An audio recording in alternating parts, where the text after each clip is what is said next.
मैंने मेरे जिंदगी में रिफरेबल सेलिंग, सेल्स किस तरह प्रैक्टिस किया, मैंने खुद कैसे सेलिंग किया, कौन सा चीज मेरी जिंदगी में परिवर्तन लाया। दोस्तों, राजेश टैगोर मेरा नाम है, जैसा आप जानते हैं। टैगोर यानी मैं बंगाली नहीं हूं, हम तेलुगु लोग हैं। आंध्र प्रदेश में, ओडिशा में मैं पैदा हुआ था, वहां पर बड़ा हुआ। घर में हम लोग तेलुगु बात करते थे, स्कूल में कॉलेज में उड़िया बात करते थे। 1991 में, बचपन में हम लोग बड़े गरीब थे। मेरे पास ज्यादा, मेरे पिताजी जो थे गवर्नमेंट में नौकरी करते थे, वो बड़े ईमानदार आदमी थे। गवर्नमेंट में ईमानदार लोग काम नहीं कर पाते हैं, बार बार उनको ट्रांसफर किया जा रहा था, तो उन्होंने नौकरी छोड़ दिया और बिजनेस स्टार्ट कर लिया। प्रिंटिंग प्रेस घर में था, प्रिंटिंग प्रेस का बिजनेस स्टार्ट कर दिया। उनसे जो बिजनेस नौकरी ठीक से नहीं कर पाए, प्रिंटिंग प्रेस नहीं चला, तो कुछ ही दिनों में प्रिंटिंग प्रेस में काम करने वाले नौकरी सबके सब लोग छोड़ के चले गए। हम लोग बचपन में गरीब बन गए।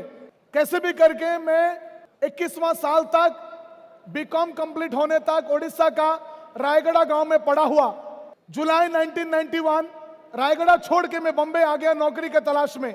बॉम्बे आने के बाद जीजाजी रहते थे बॉम्बे में, उनके घर में पहुंच गया। वो मेरे को देख के बोलते, क्यों आया बॉम्बे में? मैंने कहा नौकरी करने को आया। बोलते, कौन सा नौकरी करेगा? मैंने बोला बहुत कुछ करूंगा, मेरे को प्रिंटिंग प्रेस का काम आता था, मैं कंपोजिंग करूंगा, प्रिंटिंग करूंगा, परफोरेशन करूंगा, बाइंडिंग करूंगा, नंबरिंग करूंगा। तो मेरे जीजाजी बोलते हैं, ये सब नौकरियां तुम्हारे गांव में चलेगा, बॉम्बे में नहीं चलेगा। मैं बोला क्यों नहीं चलेगा? बोलते आजकल प्रिंटिंग प्रेस खत्म हो गया जमाना। तो मैं बोला अभी मैं क्या करूं? तो मेरे को पूछ रहे थे 91 में कि तुमको अकाउंटिंग आता है? मैंने बोला नहीं आता है। बोलते क्लरिकल काम आता है? मैंने बोला नहीं आता है। बोला शॉर्ट हैंड आता है? मैंने बोला नहीं आता है। टाइपिंग आता है? मैंने बोला नहीं आता है। यानी वो जमाने में नौकरी के लायक जितने भी काम थे, मेरे को कुछ नहीं आता था। तो मेरे तरफ देखे मेरे जीजाजी और बोले, तू एक ही काम का लायक है, जो आदमी किसी काम का नहीं होता है वो कौन सा काम करने लगता है? सेल्स का काम। एकदम सही कहा। मेरे जीजाजी ने बोला तुमको कुछ नहीं आता है, इसलिए तू सेल्समैन बन जा। मैंने बोला कैसे बनते हैं बताओ। तो वो जमाने में टाइम्स ऑफ इंडिया न्यूज़पेपर में एडवर्टाइजमेंट्स आते थे, जिस जिस कंपनी को नौकरी चाहिए, मतलब वॉक इन फॉर इंटरव्यू। तो हर दिन न्यूज़पेपर में 50-100 इंटरव्यू का एडवर्टाइजमेंट आता था। मैं पहुंच गया मेरे जिंदगी का पहला इंटरव्यू। मेरे को याद है 1991 जुलाई महीना, इंटरव्यू के लिए अंदर पहुंच गया। वहां पर 200 लोग थे। मैं कैसे भी करके अंदर घुस गया और जाते जाते मेरा पूरा दिल खुश हो गया, क्योंकि मेरा जो इंटरव्यू लेने वाला था वो वाला नहीं था, वो वाली थी। तो सामने बैठी थी, मैं सामने बैठा। उसने ऐसा किया, मैंने भी ऐसा किया। तो ऐसा किया उसने, मैंने भी किया। मेरे जिंदगी का पहला इंटरव्यू का पहला सवाल पूछती है वो मैडम, किधर से आया? अब मेरे को जवाब देना था। मैंने बोला रायगढ़ से आया, मेरा गांव का नाम था। तो बोलती है बायोडेटा लाया? मेरे को वो क्या है मालूम नहीं था। वो जो कुछ है मेरे को मालूम है, मैं खाली हाथ आया हूं, मैं नहीं लाया बोला। तो उसने पीछे हटी, टेबल को निकाला, व्हाइट पेपर निकाला, सामने रखी, पेन दे दिया, बोलते लिख के दो। तो मेरे को मालूम पड़ा बायोडाटा लिखने वाला चीज होता है। तो मैंने फटाफट लिख दिया बायोडाटा। क्या लिखूं? BAYODATA लिख के दे दिया। वो लेडी बोलती है ठीक है तुम्हारा अच्छा है, फोन करके बुलाएंगे। मैं खुशी से वापस आ गया और मैं घर आने के बाद मेरे सिस्टर को बताया सब कुछ। मेरे सिस्टर बोलती है कि वो मैडम तेरे को फोन करने वाले कौन से नंबर पे करेगी? मैंने बोला हाँ यार, मैं सोचा ही नहीं। बोलती है मेरे को समझा दिया पहला दिन मेरे सिस्टर ने कि किसी ने अगर कह दिया फोन करूंगा, फोन करूंगी, इसका मतलब समझा दिया। उसके बाद उसने मेरा बायोडाटा बनाया, वो टाइपिंग करके कागज में बनाया, उसका 100 कॉपी बनाया और वो मेरे को दिया। बोलते कल से कोई बायोडाटा मांगा तो ये देना ये। तो मैं समझ गया। अगले दिन से मैं जाता था, इंटरव्यू अटेंड करता था, हर जगह पर मैं इंटरव्यू अटेंड करता था और मेरा कोई भी इंटरव्यू 1-2 मिनट से ज्यादा टाइम होता नहीं था। सब लोग मेरे को पहला सवाल एक ही पूछते थे, किधर से आया? बॉम्बे के लोगों की एक खास बात है, किसी इंसान में एक नजर मारते हैं तो मालूम पड़ जाता है कि ये बॉम्बे का माल नहीं है। कोई भी मेरे को देखता था, मैं उनको मालूम पड़ जाता था मैं बॉम्बे का आदमी नहीं है। ऐसा चला रहा था। 73 इंटरव्यू हो गया मेरे को पहला नौकरी मिलने में। पहला नौकरी था कार्बन पेपर बेचने का। बॉम्बे में जिंदा रहने के लिए हिंदी या इंग्लिश, ये दोनों में से एक भाषा आना जरूरी था और मेरे को दोनों नहीं आता था। 1991 की बात है। मगर कैसे भी करके मैनेज करके मेरे को पहला नौकरी मिला। 650 मेरा सैलरी था, कार्बन पेपर बेचने का काम था। मेरे पहले कंपनी में मेरे साथ 10 लोग काम करते थे। 4 अगस्त 1991 के दिन में नौकरी पे लग गया। देखते देखते 1 महीना हो गया। 1 महीने के बाद मेरा पहला तनख्वाह का दिन आया और मेरे पहले तनख्वाह के दिन मेरे बॉस नरेश मल्होत्रा मेरे को बोलते हैं, राजेश हमारी कंपनी में 10 लोगों में नंबर 1 कौन है? मैंने बोला सर मणिपाल है। बोला कितना बेचा? हमारा टारगेट 200 पैकेट का था। बोलते 176 बेचा है। बोला नंबर 9 कौन है? तो किशोर है। वो कितना बेचा? मैंने बोला 46 बेचा, 46। बोला 10 नंबर पे कौन है? लास्ट में कौन है? इसका जवाब मेरे पास नहीं था क्योंकि वो मैं लास्ट में था। मैंने 23 पैकेट बेचा था। तो मेरे को बॉस बोलते तुमने 23 बेचा है, ये महीना चलेगा मगर अगला महीने से नहीं चलेगा। तुम्हारा टारगेट 200 का है, 200 की जगह 100 बेचते चल जाता, 100 की जगह 50 बेचते चल जाता, पहला महीना समझ के मान लेते। 23 इज नॉट एक्सेप्टेबल। ये महीना तनख्वाह दे रहे हैं मगर अगला महीना नहीं देंगे बोल के वो जो सैलरी का चेक था उसने ऐसा ठप करके फेंका। वो कागज उड़ उड़ के जाके नीचे गिरा। मेरे को कागज उठाने का बहुत मन था मगर मैंने उठाए नहीं, वैसा ही खड़ा रहा। वो बोलते क्यों, क्या हुआ? तो मैंने बोला सर पूरा महीना मेहनत किया हूं, पूरा बॉम्बे अब्दुल रहमान स्ट्रीट, फोर्ट, दादर, अंधेरी सबके सब छान मारा। लोग बोलते हैं पैसा नहीं है, लोग बोलते हैं तुम्हारे कंपनी के बारे में नहीं सुना, लोग बोलते हैं इच्छा नहीं है, लोग बोलते हैं कि तुम्हारा प्रोडक्ट के बारे में नहीं सुना है, अभी नहीं बाद में आओ, मैं क्या करूं? वो बोलते क्या करूं? बाहर इंतजार करो, बाद में बात करता हूं। मैं बाहर जाके इंतजार किया। 15-20 मिनट के बाद सब लोग चले गए। मेरे को अंदर बुलाया गया। उन्होंने मेरा डीएसआर चेक किया। मेरा boss, DSR daily sales report होता था जो हर दिन शाम को हम लिखते थे, वो पूरा चेकिंग किया ऊपर से नीचे तक। पूरा चेकिंग करने के बाद उन्होंने बोलते हैं उनको मालूम पड़ा मैं 1 महीने में 525 लोगों को मिला था और जिस कस्टमर ने जो बोला था सब कुछ मैंने लिखा था। वो पूरा देखने के बाद मेरे को मेरा बॉस नरेश मल्होत्रा साहब ने मेरे जिंदगी का पहला ट्रेनिंग दिया। सुबह से लेकर शाम तक बहुत सारे चीज सिखाया, एक नया फॉर्मूला बताया और वो जो फॉर्मूला उस दिन बताया वो फॉर्मूला था 8/73। ये फॉर्मूला ने मेरी जिंदगी बदल दिया। पूरा फॉर्मूला सुनने के बाद मेरे को ऐसा लगा कि मेरी जिंदगी में सबसे ज्यादा जिस चीज की तलाश थी वो इसी फॉर्मूला की थी और इसके बाद मेरी जिंदगी में कोई रोक नहीं सकता है। मैंने कहा सर अभी मैं जाऊंगा, पूरा बम्बई को आग लगा दूंगा, मैं पूरा बेच के आ जाऊंगा सर। तो मेरे को मेरे बॉस ने बोला आज बेचो मत, आज ये 8/73 का 8/73 का तुम लिस्ट बनाओ, नोट्स बनाओ, कल सुबह लाके दिखाओ। मैंने पूरा रात बैठ के रात को 2 बजे तक 32 पेज लिखा, मुझे जो भी समझ में आया और वो पूरा की पूरा अगला दिन मैंने पेश किया। और अगले दिन मेरे बॉस ने सारा का सारा चीज पढ़कर मेरे को बोलते हैं राजेश तुमने अच्छा मेहनत किया है, 8/73 को बराबर समझा है, आज के बाद हर कस्टमर को मिलने से पहले 8/73 को इंप्लीमेंट करो, बस इतना। मैंने बोला सर वही करूंगा। और अगले दिन से लेके मेरे को याद है 5 सितंबर के बाद 6 सितंबर से लेके हर कस्टमर के सामने 8/73 को इंप्लीमेंट करता गया। देखते देखते 1 महीना हो गया, मेरा दूसरा सैलरी का डे आया। दूसरे सैलरी का डे तक मेरे कंपनी का हालात में जरा सा परिवर्तन हुआ था। 1 नंबर पे जो नाम था मणिपाल वो 2 नंबर पे आ गया था। उसका 2 नंबर पे फिगर था 176 और 1 नंबर पे मेरा नाम था राजेश टेग और फिगर था 1760। दोस्तों एक आदमी जिसको हिंदी नहीं आता था, इंग्लिश नहीं आता था, मद्रासी दिखता था, 73 लोगों ने जिसको नौकरी देने से इनकार कर दिया। पहला महीना जिसने 23 पैकेट बेचा था कार्बन पेपर का, उस बच्चे को 23 से लेके 1760 पर अगर कोई चीज लेके जा सकता था तो वो था 8/73। बदनसीबी मेरे बॉस नरेश मल्होत्रा साहब उस दिन ऑफिस में नहीं थे। मेरे बॉस, उनके बॉस संजीव तेजवानी साहब मेरे को कैबिन के अंदर बुलाए, बोलते तुम्हारे लिए गुड न्यूज है, बैड न्यूज है। मैंने पूछा बैड न्यूज क्या है? तो बोलते पहले गुड न्यूज देंगे कि तुम्हारा सैलरी बढ़ाकर 1000 रुपए कर रहे हैं। बोले बैड न्यूज क्या है? तो मेरे को समझाने लगे राजेश बैड न्यूज ऐसा है कि हमारा थाना में फैक्ट्री है और वो दिन में 2 शिफ्ट चलता है, सुबह 6 से दोपहर को 2 तक, दोपहर को 2 से रात को 10 तक। ये दोनों शिफ्ट में पूरे महीने में हम लोग तकरीबन 1000 पैकेट बनाते हैं। तुमने 1 महीने में इतना बेचा कि अगले 3 महीने कार्बन पेपर बेचने का नहीं। मैंने बोला मैं क्या बेचूं? तो बोलते फायर एक्सटिंग्विशर बेचो, गीजर बेचो। और ये मेरे को दोनों बेचने में इंटरेस्ट नहीं था। मैंने ये नौकरी छोड़ दिया, दूसरे कंपनी में जुड़ा, येलो पेजेस के कंपनी में। और ये कंपनी में मेरे साथ साथ डेव थॉमसन एसोसिएट्स बोल के कंपनी था।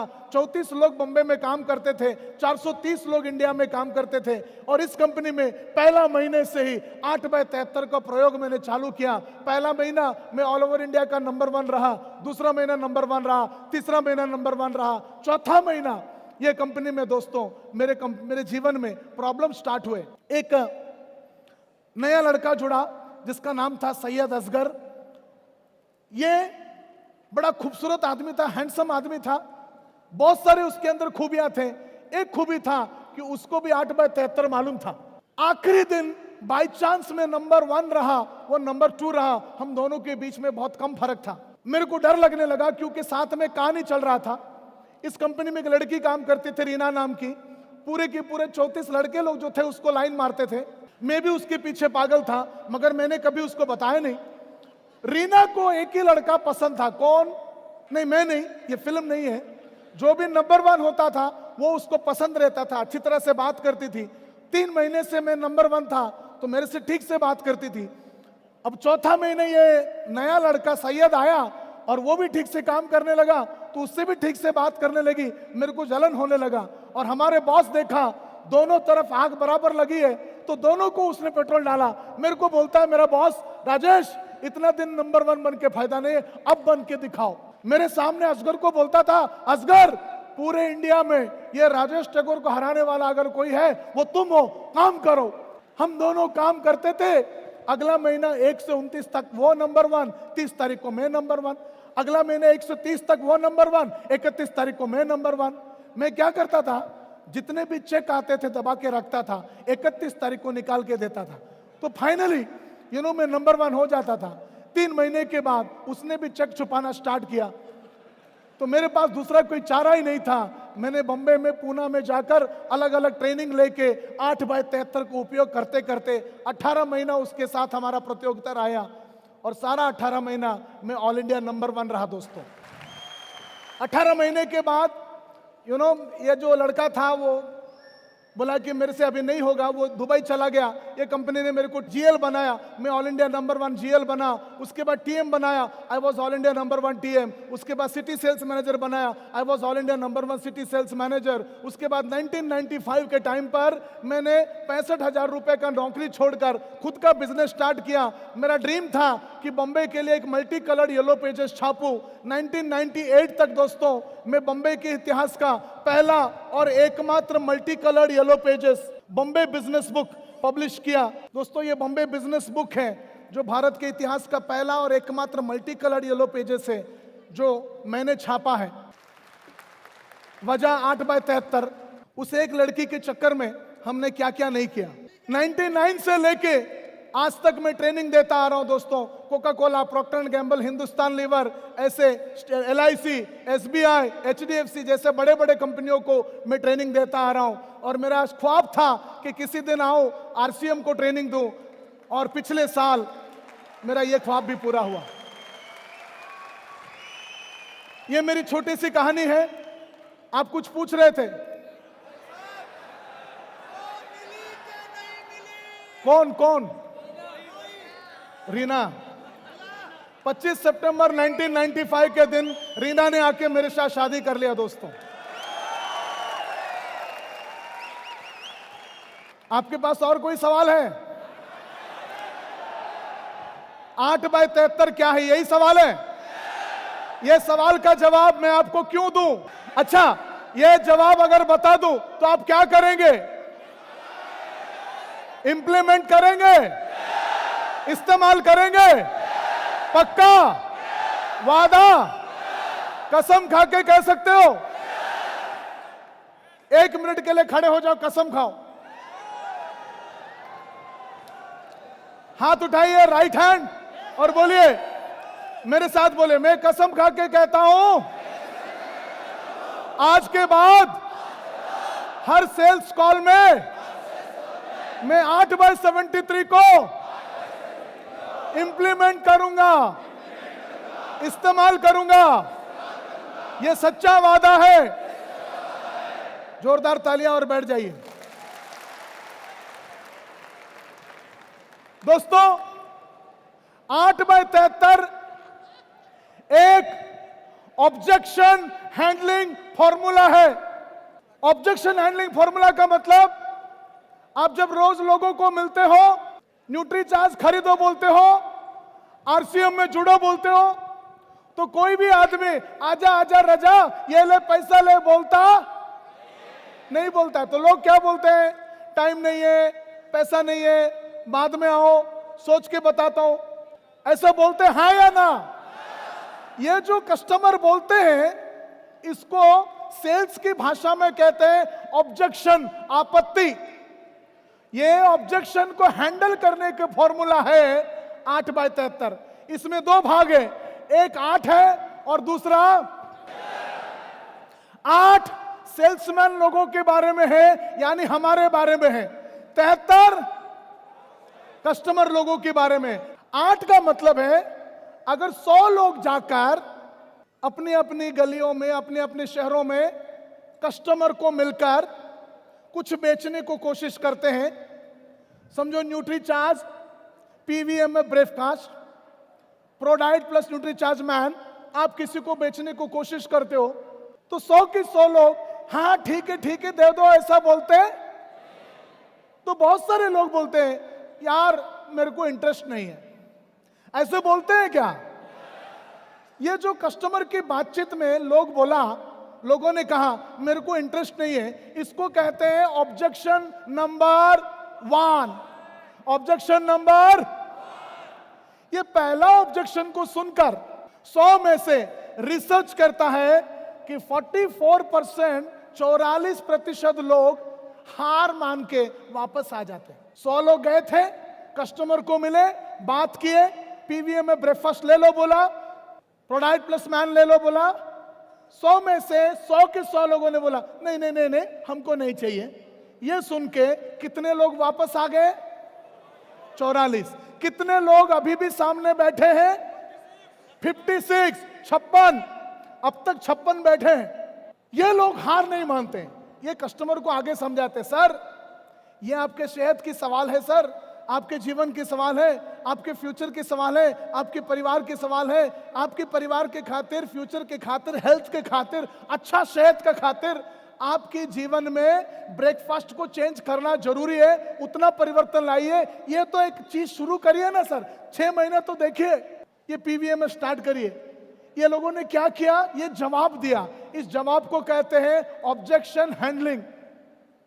उसके बाद बोलते हैं तो शुरू करिए ना sir, nutri charge man plus PVM, क्या बोलते हैं, प्रोडाइट, दोनों मिलाकर लेना स्टार्ट करिए। तो ये सुनकर सामने वाला ग्राहक ठीक है दे दो ऐसा बोलता, वो बोलता है नहीं यार एक काम करो अगला महीना देखते हैं, ऐसे बोलते हैं क्या? अब ये अगला महीना देखते हैं, ये जो कस्टमर ने कहा, इसको हम सेल्स की भाषा में कहते हैं ऑब्जेक्शन नंबर। और ये ऑब्जेक्शन नंबर 2 सुन के ये 56 में से 22% लोग वापस आ जाते हैं। पहले में 44 गए, अभी 22 गए, यानी 66 गए, अभी भी 34 बाकी है। ये 34 जाकर कस्टमर को आगे समझाते हैं, सर प्रोडक्ट आपके परिवार के लिए इंपॉर्टेंट है, बच्चों के लिए इंपॉर्टेंट है, फ्यूचर के लिए इंपॉर्टेंट है, मैडम के लिए इंपॉर्टेंट है, पूरा आपका जो वायरो जो है वो दिखाया ये कैसे कैसे चीज देता है, कितने न्यूट्रिएंट्स है, कितने मिनरल्स है, मिनरल्स की आवश्यकता क्या है, वरना क्या क्या तकलीफें होती है, ये सब के सब समझाते हैं। इसीलिए लीजिए, यानी आपने ऑब्जेक्शन हैंडलिंग किया। और ये ऑब्जेक्शन हैंडलिंग के बाद कस्टमर अभी भी ये नहीं बोलता है ठीक है दे दो, वो बोलता है यार मेरे को जरा सोचना पड़ेगा, ऐसा बोलते हैं क्या? एक काम करो ना, नेक्स्ट वीक करते हैं, अगला हफ्ता देखते हैं, अभी मेरे पास स्टॉक पड़ा है हॉर्लिक्स का, अगला हफ्ता देखते हैं, ऐसे बोलते हैं हाँ या ना? This is called objection number 3। ये तीसरा ऑब्जेक्शन सुन के जो बचे थे 36, उसमें से 16% वापस आ जाते। 16 वापस आ गया 36 में, यानी अभी भी बचे हैं 18। 34 में 16 वापस आ गए, बचे हैं 18। और ये लोगों को वापस नहीं आए, ये जाके समझाते हैं, उनको वो बॉडी स्कैनर के ऊपर खड़ा कराते हैं, उनका वेट सब बता देते हैं, बोलते हैं सर आपके परिवार के लिए, आपके लिए पीवीएम में बहुत जरूरी है, प्रोटीन, मिनरल, विटामिन एंड ये सब के साथ फाइबर बहुत जरूरी है। ये प्रोटीन एंड फाइबर मिलता है न्यूट्रीचार्ज प्रोडाइट से, मिनरल एंड विटामिन मिलता है न्यूट्रीचार्ज मैन से। ये दोनों को कॉम्बिनेशन से आप सेहत अच्छा बनाएंगे, आप ले लीजिए ना। तो ग्राहक बोलता है एक्चुअली मेरे पास अभी पैसे नहीं है। लेट अस से ऐसा बोलते हैं, हाँ या ना? This is called objection number. ये चौथा ऑब्जेक्शन सुनकर जो बचे थे 18 में से 10 गायब हो जाते हैं। तो पहला ऑब्जेक्शन में 44, दूसरा ऑब्जेक्शन में 22, तीसरे ऑब्जेक्शन में 16 और चौथे ऑब्जेक्शन में 10। कुल मिलाकर 4 ऑब्जेक्शन के अंदर 92% लोग गायब हो जाते हैं, हार मान के वापस आ जाते हैं। अभी भी कितने बच्चे हैं कस्टमर के सामने? 8। और ये जो 8 है, ये जो 8/73 का 8 है, ये लोग वापस नहीं आ रहे। समझ में आया? ये कस्टमर को आगे समझाते हैं, प्यार से बताते हैं आपके परिवार के लिए पीवीएम में ब्रेकफास्ट क्यों जरूरी है, आपको ये परिवर्तन करना क्यों जरूरी है। उनको बहुत प्यार से समझाते हैं, मशीन के ऊपर खड़ा करते हैं और वायरो दिखाते हैं, और तब जाकर कस्टमर मानता है और उनके पास खरीदता है। 8/73 में दोस्तों सिर्फ 8 लोगों को धंधा मिलता है, बिजनेस मिलता है। ये कौन सा 8 है? 4 ऑब्जेक्शन खत्म होने के बाद बचने वाले 8 जो है, यही बचते हैं, इन्हीं को सेल मिलता है। That's what is 8। अब अगला सवाल क्या है? 73 क्या है? 73 का मतलब है 73% जेन्युइन कस्टमर दुनिया भर में किसी भी चीज खरीदने से पहले कम से कम 4 ऑब्जेक्शन देते हैं। 73% जेन्युइन कस्टमर दुनिया में कोई भी चीज खरीदने से पहले कम से कम 4 बार ना बोलते हैं। ये मैं नहीं कह रहा हूं, पूरा वर्ल्ड का रिसर्च कह रहा है। आपको अगर सेल पाना है तो कम से कम 5 बार इंसान को पटाना पड़ेगा, सेल मांगना पड़ेगा। प्रॉब्लम ऐसा है 92% सेल्स पीपल 4 ऑब्जेक्शन के अंदर खत्म हो जाते हैं, जहां तक कि 73% लोग 4 के बाद ही खरीदते हैं। 92 लोग 4 में खत्म हो जाते हैं, 73% कस्टमर 4 के बाद ही खरीदते हैं। तो इसीलिए जो कामयाब होते हैं वो आखिरी 8% सेल्स पीपल। हम सभी के सभी को बनना पड़ेगा 8% सेल्स पर्सन। एक कुर्सी को खड़ा रहने के लिए दोस्तों कितना पैर होना चाहिए? सिमिलरली एक सेल बनने के लिए, एक आदमी को पटाने के लिए 4 जवाब की जरूरत है, 4 ऑब्जेक्शन को हैंडल करने की जरूरत है। 92% लोग 4 के अंदर खत्म हो जाते हैं। इसीलिए 8% लोगों को सेल मिलता है, 8% लोग डायमंड बनते हैं, 8% लोग कामयाब बनते हैं, क्योंकि यही 8% लोग 4 के बाद भी जीवित हैं। और हम सभी के सभी को आज के बाद कस्टमर के बातें सुन के वापस नहीं आना चाहिए, कम से कम 4 ऑब्जेक्शन हैंडल करना चाहिए। देखिए, एक औरत सब्जी खरीदने जाती है, भिंडी, भैया को जाके पूछती है भैया कितने में दिया? भैया बोलते हैं 40 रुपया किलो। आज तक के इतिहास में कोई भी औरत ने चुपचाप 40 रुपए देके भिंडी खरीदा है? ना, वो भिंडी खरीदने से पहले कम से कम 4 बार ये सड़ेला है, वहां पर 20 में मिलता है, ये ठीक नहीं है, वो 4 ऑब्जेक्शन बोलती है, उसके बाद ही खरीदती है। अगर वो सेल्समैन ने 4 हैंडल किया तो इंसान जूता खरीदने जाता है, जूते खरीदने। समझो आप दुकान में गए, जूते वाले को पूछा कितने में दिया? वो बोलता है 3000। आज तक जिंदगी में फटाफट 3000 देके कभी खरीदा है आपने? ना, वो खरीदने से पहले कम से कम 4 बजाते हो आप, हाँ या ना? आज तक आप लोगों ने जब जब खरीदा 4 मार के खरीदा, 4 बार सेल्समैन को परेशान किया ही है। अभी उसका भुगतना पड़ेगा जब खुद सेल्समैन बनते हो। याद रखिए रूल ऑफ 4, कस्टमर जो होता है, सबको दिखाई दे रहा है, ये बॉल की तरह होता है। मैं इसको नीचे फेंकता हूं, आप देखिए कितने बार जेन्युइनली बाउंस करता है। सबको दिखाई दे रहा है?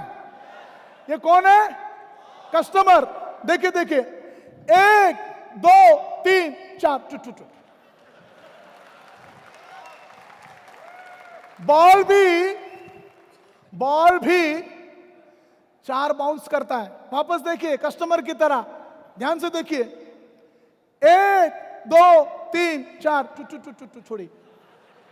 जेन्युइन जो बाउंस था 4 था। ज्यादातर सेल्समैन लोग ऐसे नहीं होते, हम लोग ऐसे नहीं होते। हमारा ताकत 4 का नहीं रहता है, हम लोग ऐसे होते हैं। ये कौन है? ये हम है। इसका ताकत कितना है? 1 2 3 4 टू। इसके सामने हम लोग कैसे? देखिए कौन है ये लोग?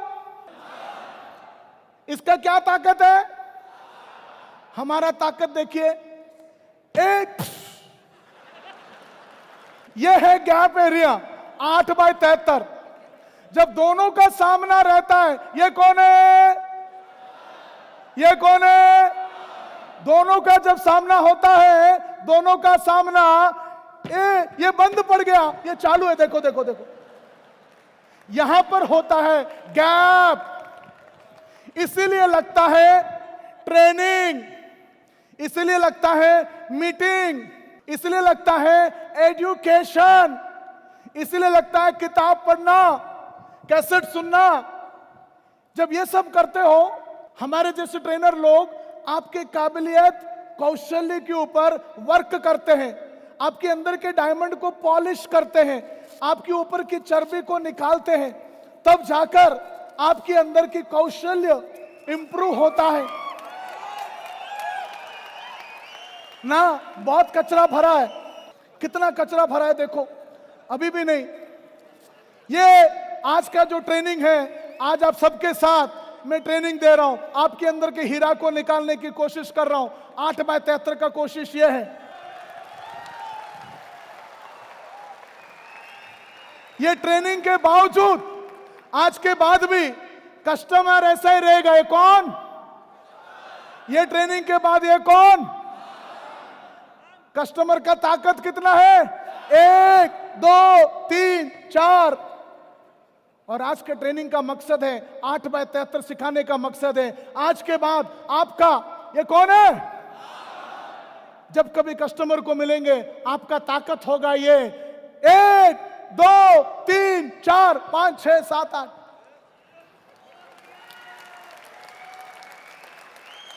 हम लोगों को कस्टमर को ऑब्जेक्शन हैंडल करने की ताकत को बढ़ाना पड़ेगा। दोनों जब सामना सामना हुआ था पहले, ये भारी पड़ा था, ये कमजोर था। आज के प्रोग्राम के बाद आप दोनों का जब सामना होगा, देखिए सामने, ये कौन? ये कौन? दोनों जब सामना होगा, ये है, ये देखो, ये बंद पड़ गया, ये चालू है, एंड दोनों में जीत होती है इसकी। कुर्सी देखिए, कुर्सी को अगर खड़ा होना है 4 पैर लगते हैं, सेल अगर होना है 4 जवाब लगते हैं। जब तक 4 ऑब्जेक्शन हैंडल नहीं होगा, तब तक कुर्सी खड़ा नहीं होगा। बहुत सारे लोग कस्टमर के पास जाते हैं, 1 ऑब्जेक्शन हैंडल करते हैं, उसमें सेल खड़ा नहीं होएगा। 2 ऑब्जेक्शन हैंडल करेंगे, सेल खड़ा नहीं होएगा। 3 में सेल खड़ा नहीं होएगा, 4 में ही खड़ा होएगा। 8/73 का मतलब है 4 बार कस्टमर को पटाओ, 4 कस्टमर के ऑब्जेक्शन को हैंडल करो। 8/73 का साइंटिफिक अप्रोच, साइंटिफिक।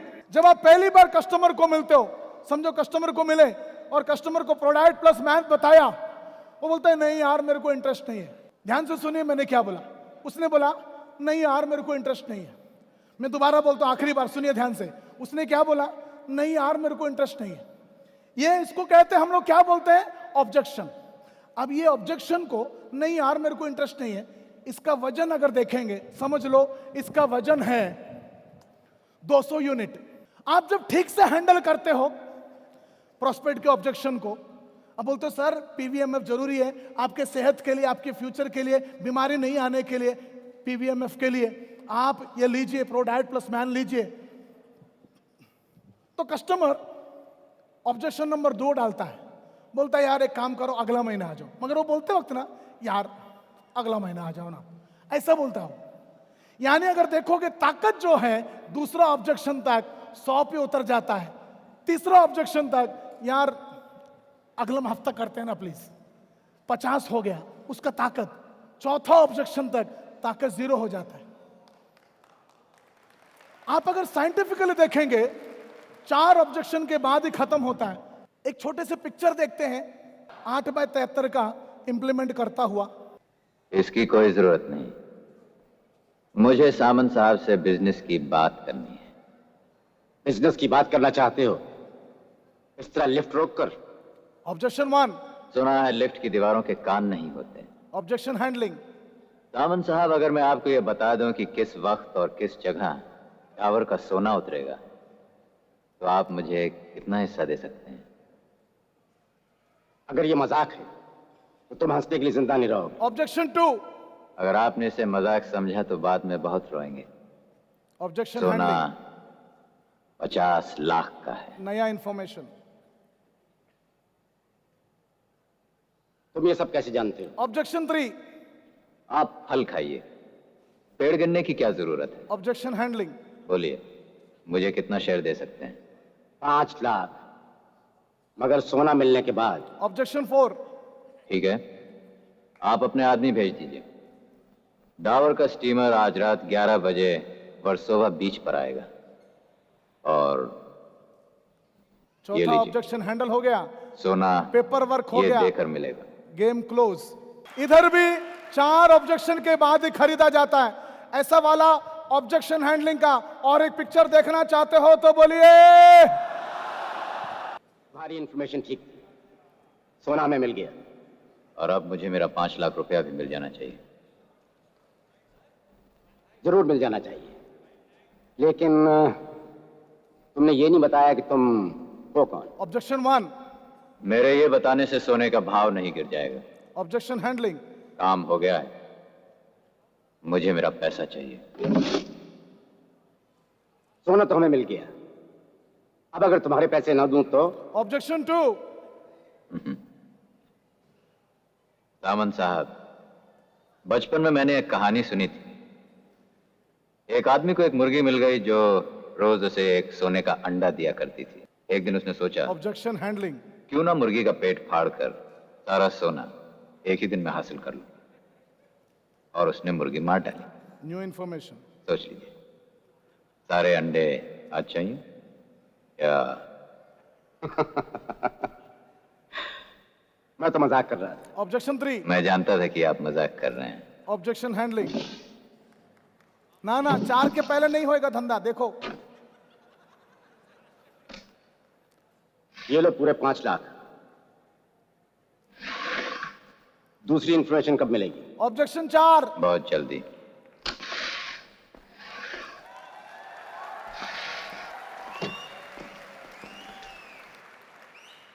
याद रखिए, 1 मिनट लाइट ऑफ ही रहने दीजिए।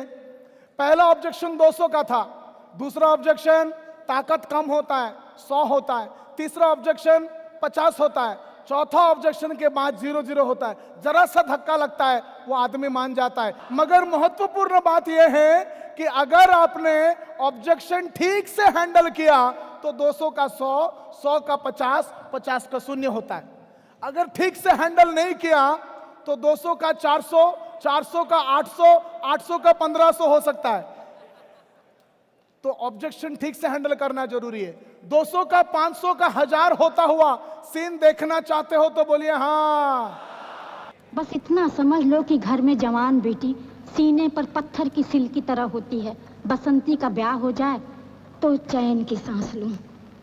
हाँ, सच कहा मौसी आपने, बड़ा बोझ है आप पर। लेकिन बेटा, इस बोझ को कोई कुएं में तो फेंक नहीं देता। ये बुढ़िया का जो सिचुएशन है, ये 200 का 300, 300 का 500, 500 का 1000 होता है। आखिरी पिक्चर 200 का 400, 400 का 1000 होता हुआ। जानता मैं कौन हूँ? कौन हूँ मैं? तुमने बताया नहीं तो पता कैसे चलेगा कौन है? ये इंडिया के बड़े बड़े भाई लोग हैं ना, अपन को छोटा छतरी बुलाते हैं। छोटा छतरी, छोटा छतरी। देख भाई ताड़पत्री। Objection छोटा one। छतरी। कौन छोटा छतरी? अरे अपन का नाम है छोटा छतरी। तो उसका क्या? अरे अभी तूने बोला ना ताड़पत्री। मैं क्यों अभी ताड़पत्री बोला? अरे तूने सोचा होगा कि अपन का नाम होएगा क्या तेरा नाम होगा? ताड़पत्री। लेकिन तो अभी बोला ना तेरा नाम छोटा छतरी है। अरे तूने बोला ना ताड़पत्री तो मैंने भी बोला ताड़पत्री। कोई कुछ भी बोले भाई, तू अपना ये नाम objection चेंज मत 200 करो। से 500 उसको से पीछे 1000 हो रख। गया। इधर बाद में बहुत गड़बड़ होता है, तू समझा ना? काजू कतरी ये देखा इसने अंदर से ये निकाला है। दोस्तों ऑब्जेक्शन हैंडलिंग ठीक से करेंगे तो 200 से 100, 100 से 50, 50 से 0 होके आपको सेल मिलता है। ऑब्जेक्शन हैंडलिंग गलत तरीके से करेंगे तो 200 का 500, 500 का 1000, 2000 होके सेल बिगड़ सकता है। आज के प्रोग्राम में जो चीज आप सबके सामने मैं पेश करने को कोशिश किया वो है 3 प्रकार के सेलिंग है।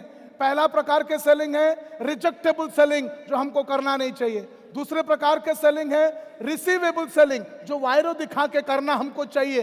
तीसरे प्रकार का सेलिंग है रेफरेबल सेलिंग, यानी ये चीज के ऊपर खड़ा कर कर बेचना। ये फ्यूचर है दोस्तों, ये फ्यूचर। और हर कस्टमर 4 ऑब्जेक्शन दे सकता है। आपका काम है 4 हैंडल करना। इतना करेंगे तो मेरे को यकीन है दोस्तों 3 साल के अंदर हम में से ज्यादातर लोग डेफिनेटली डायमंड बन सकते हैं। Thank you very much.